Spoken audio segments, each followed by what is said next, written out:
From the Yonkers Statesman, October 11, 1916. Headline: British advance in Macedonia. Americans are killed in Brussels. British troops are now within 2 miles of Saris, one of the most important towns in Greek Macedonia, occupied by the Bulgarians shortly before Romania entered the war. The capture of 2 more towns east of the Struma River also was announced in a British official statement from Salonika.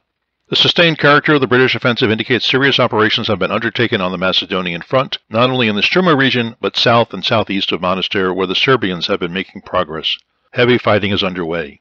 Probably these operations are undertaken partly to relieve pressure on the Romanians, who are being hard-pressed by the Bulgarians and their allies. In Transylvania, the Romanians are being forced back rapidly. Vienna reports the Romanians were repulsed and are being pursued to the mountains.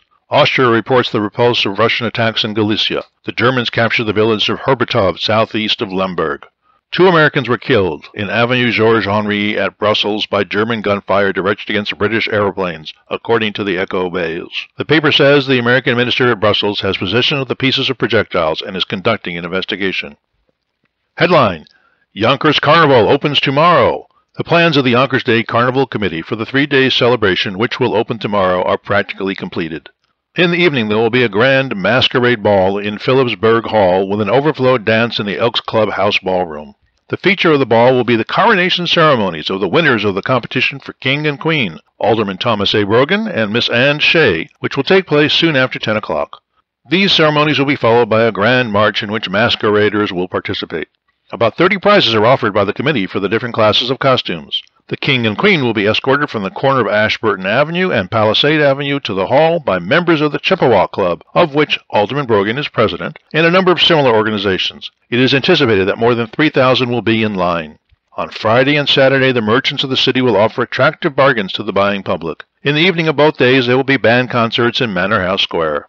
The Yonkers Women's Suffrage Association has donated 2 silver cups to the persons wearing the best suffrage costumes during the carnival tomorrow night.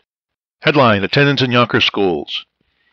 At a meeting of the Board of Education held in the high school building last night, Charles E. Gorton, superintendent of schools, presented a report of the enrollment and attendance in the public schools in Yonkers during the first week of the school year, as compared with the figures for the first school week in September 1915. Mr. Gorton's report stated that the enrollment is 1,202 less than it was last year, and the average attendance 1,300 less. In a few of the schools, the attendance this year is in excess of last year, but in most of them it is less, and in some it is very much less. He reported, "You will observe that it apparently has not affected the high school as much as the elementary schools. Also, the attendance in the higher grammar grades has not been materially reduced. Most of the children who were promoted to the 7th and 8th years are present in their classes. The attendance in the trade schools is much diminished. I find on inquiry that this is owing to the fact that many of the girls and boys who have been in the trade school 1 year are working after securing employment at rates heretofore unknown for inexperienced young people.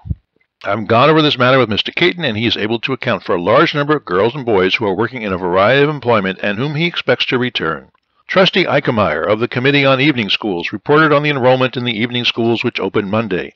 He spoke of the crowded conditions at the Saunders Trade School, stating that the enrollment there was 1,523, which made it necessary to have a waiting list of 500 or more, as only 1,000 can be accommodated, the latter number being divided into 2 sections, the students of each section attending the school 3 nights a week.